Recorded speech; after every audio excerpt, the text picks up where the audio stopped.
The US and Iran carry out tit-for-tat attacks against each other in Syria, putting fragile peace prospects in the Middle East at risk. The United States military has carried out a series of airstrikes against alleged Iranian-backed groups in Syria. The attacks were launched after a US military base in Syria came under drone attacks, killing a military contractor and wounding 5 US soldiers. The US blamed Iran and launched what it called retaliatory attacks against Islamic Revolutionary Guard Corps. Meanwhile, Iran and Syria have blamed the US for violating Syria's sovereignty, undermining their fight against terrorist organizations, and accusing Washington of killing civilians in the airstrikes.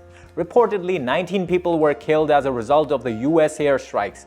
Both the US and Iran have been operating in Syria since the resistance movement in 2011 turned violent and later transformed into a civil war. While Iran has been supporting the Assad regime through IRGC and militias, the US has lent financial and military support to opposition groups fighting against the regime, besides carrying out drone strikes and extending air support to Kurdish militias against Islamic State. Supporting opposite camps, the US and Iran have frequently accused each other of attacks and undermining their efforts against terrorism. The head of US Central Command, General Eric Kurilla, who oversees American forces in the Middle East, has claimed US troops have come under attack by Iran-linked groups around 78 times since 2021, while Iran holds the US responsible for deliberately attacking Iranian targets in violation of international law and conventions, including the assassination of Qasem Soleimani,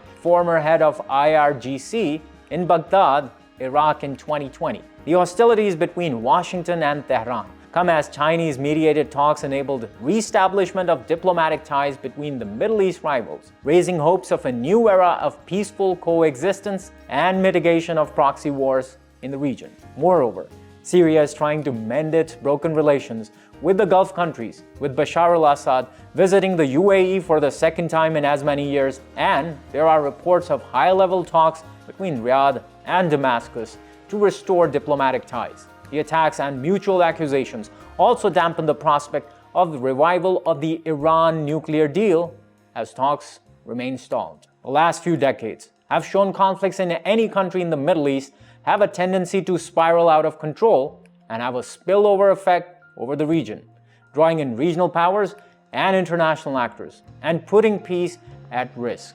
I'm Usama Nizamani, and this was your Daily Dispatch.